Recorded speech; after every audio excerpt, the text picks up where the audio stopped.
Olha, uma coisa que eu sempre achei ahn, fascinante no judô é essa dualidade, sabe? Como assim? De um lado, você tem essa arte marcial ancestral, o caminho suave, cheio de filosofia, de respeito. Quase sagrado. Uhum. E do outro, um esporte olímpico de altíssimo impacto, onde a vitória é decidida numa explosão de um segundo.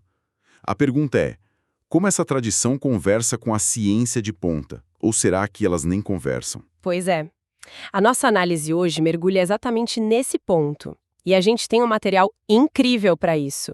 O livro Ciência e Treinamento em Judô, do Antônio Carlos Tavares Júnior e do Alexandre Janot Radrigo. Ótimo! E a nossa missão aqui é, desvendar o que a ciência diz que transforma um bom judoca num campeão olímpico. É tentar conectar o que os pesquisadores acharam no laboratório com o que rola ou deveria rolar no tatame. Perfeito.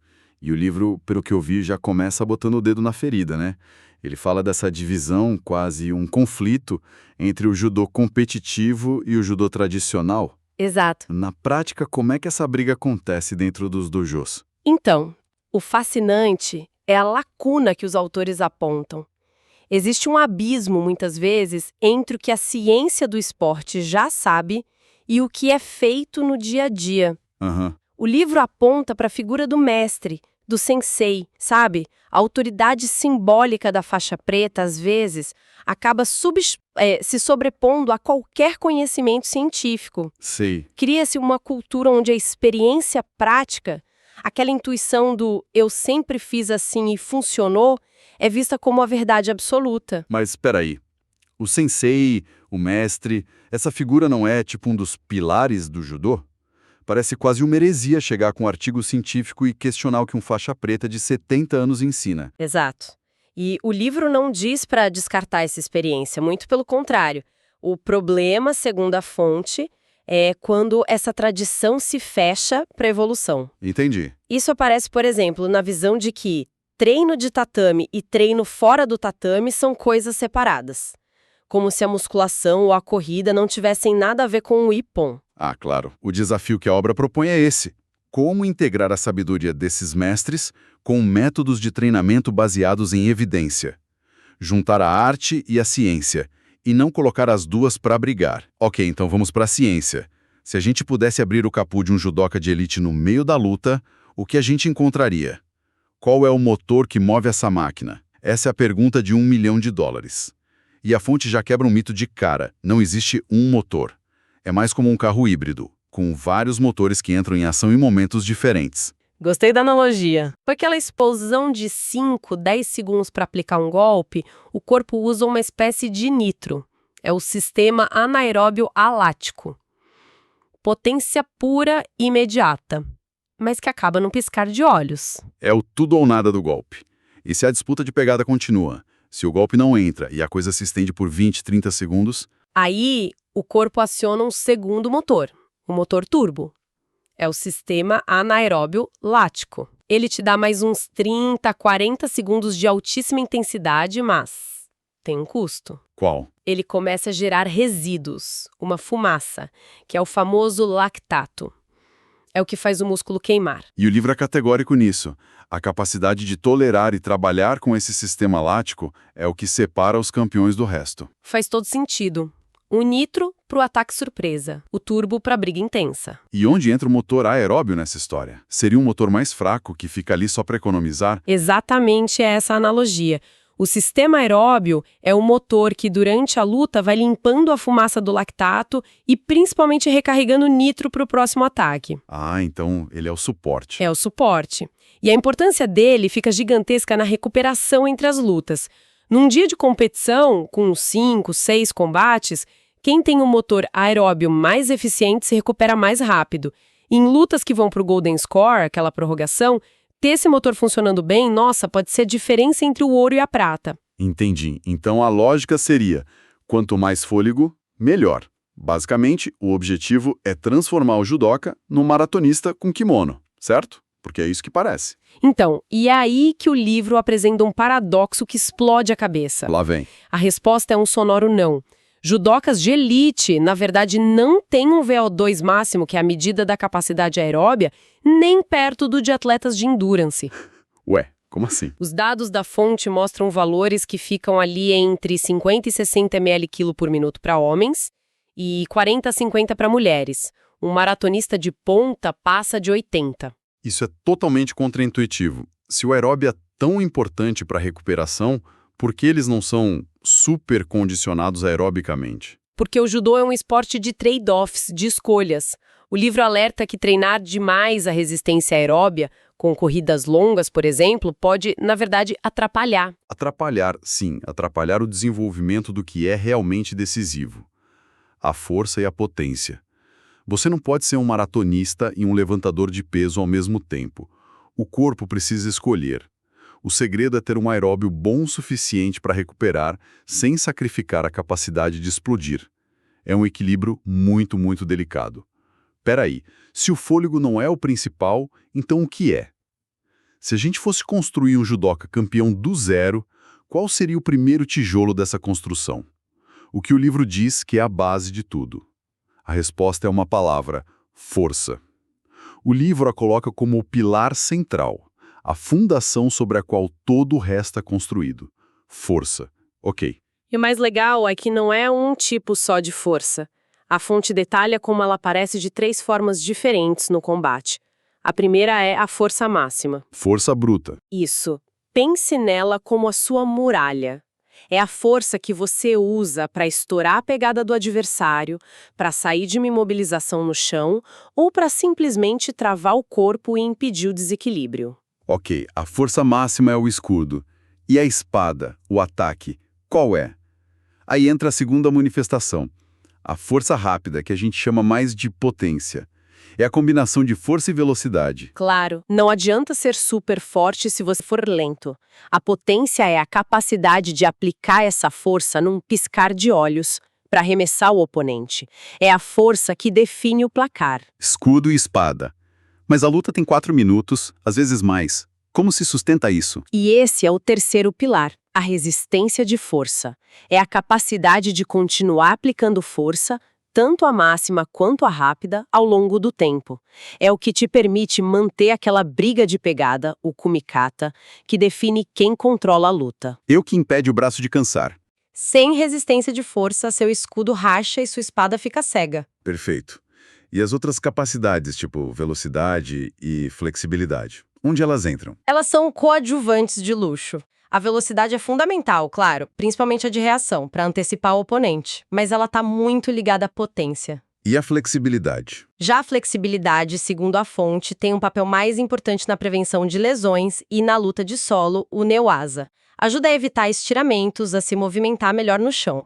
Mas o livro é claro, ela não é um fator que por si só decide uma luta em pé. A força é. Isso tudo muda a forma como a gente olha o treinamento. Se o combate é tão dinâmico, imprevisível, baseado em força, como o treino técnico deveria ser? Esse é um dos pontos mais críticos do livro. Ele explica que o judô competitivo acontece num ambiente aberto. Ambiente aberto, é. Traduzindo do cientifiquez, o cenário é imprevisível, muda a cada segundo. Cada ação sua depende da reação do seu oponente. Não tem roteiro. E as práticas mais tradicionais de treino não acompanham essa realidade. Muitas vezes, não. A crítica mais contundente do livro é a uma prática sagrada, o shikomi. O shikomi. Sim, aquela repetição da entrada de golpes com um parceiro passivo. Caramba, mas o shikomi é o arroz com feijão de qualquer treino de judô. O livro tá dizendo que a gente treinou errado a vida toda? Calma. Não que seja errado, mas que para um atleta de elite é incompleto. O shikomi estático é um treino de ambiente fechado, previsível. Ah, entendi a diferença agora. Ele é ótimo para aprender a mecânica, para automatizar o gesto, mas não simula em nada a realidade da luta, onde o seu oponente está se mexendo, te puxando. É como treinar para Fórmula 1 andando em círculos num estacionamento vazio. Você aprende a virar o volante, mas não a disputar uma curva a 300 por hora. Ficou claro. Então, qual seria o checklist do judoca moderno segundo o livro? O que ele precisa ter no arsenal para competir em alto nível? A lista é bem objetiva. Primeiro, ter no mínimo 6 golpes de arremesso efetivos e variados. para direções diferentes. Não ser previsível. Atacar com a mesma eficiência para a direita e para a esquerda. Ser ambidestro. Terceiro, dominar a luta de solo, o neo-asa. E, por último, um número que me impressionou. Ter uma defesa com consistência, com uma efetividade perto de 90%. 90%, uau! Ser quase impossível de derrubar. Exatamente. É um retrato de um atleta completo. Agora, a pergunta que fica é: como um treinador pega tudo isso, a energia, a força, a técnica, e organiza num plano de treino que faça sentido? Como se constrói essa fortaleza? A resposta é a palavra-chave do treinamento moderno: periodização. É a arquitetura do sucesso. O mapa da construção. E esse mapa se baseia em 2 princípios biológicos. O primeiro é a sobrecarga. Que é basicamente sair da zona de conforto. Isso. O corpo só melhora, fica mais forte, se você der a ele um estímulo forte o suficiente para quebrar o equilíbrio dele. O no pain, no gain. E o segundo princípio É a mágica da supercompensação. Pensa assim, imagina que carregar um balde de 10 litros é o seu normal. No treino você carrega um de 12. Vai ser difícil, vai doer. A sobrecarga. Isso. Se você descansa, dorme, come bem, no dia seguinte, quando você pegar o balde de 10 litros de novo, ele vai parecer mais leve. Seu corpo não só se recuperou, ele se adaptou para um nível superior. Isso é a supercompensação. E qual o risco aí? Onde o pessoal erra? O erro está no equilíbrio. Se os estímulos são muito espaçados, não acontece nada. Se você não dá tempo para o descanso e tenta levantar 15, 18 quilos sem parar, seu corpo quebra. Você entra em overtraining. Se machuca. Exato. A periodização é a arte de manipular essas ondas de estímulo e recuperação para levar o atleta ao pico no dia certo. E o livro dá um exemplo prático de como seria essa periodização, um calendário. Sim, ele propõe um modelo muito prático de um macrociclo de 27 semanas, e ele divide em fases menores, os mesociclos, cada um com um objetivo claro. É como construir uma casa. Gostei da analogia. Como seriam essas etapas? A primeira é a pré-temporada, de 3 semanas. É a limpeza do terreno e a fundação. Foco em avaliação, fortalecimento geral, preparar o corpo. A base de tudo. Depois vem a fase de incorporação, a mais longa, 10 semanas. Aqui você sobe as paredes. É a fase de maior volume, de construir a base física e refinar a técnica. A fase de ralação, basicamente. E depois que a casa está de pé? Aí vem o período pré-competitivo, também de 10 semanas. É a fase do acabamento. O foco muda para especificidade. O volume cai, a intensidade vai lá no teto. É muito treino de luta, simulação de competição. Polimento. Isso.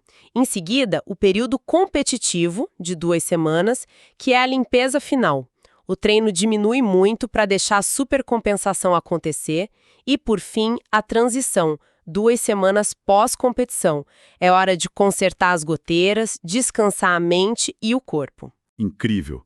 Olhando para o todo, então, o que essa análise nos mostra é que o judô de alto rendimento é muito mais ciência do que a gente imagina. Não é só talento. É um equilíbrio delicadíssimo entre motores, tipos de força e um planejamento que parece um projeto de engenharia. Exatamente. E a mensagem final do livro, para mim, é um chamado, um apelo para que a comunidade acadêmica e os treinadores no tatame conversem mais.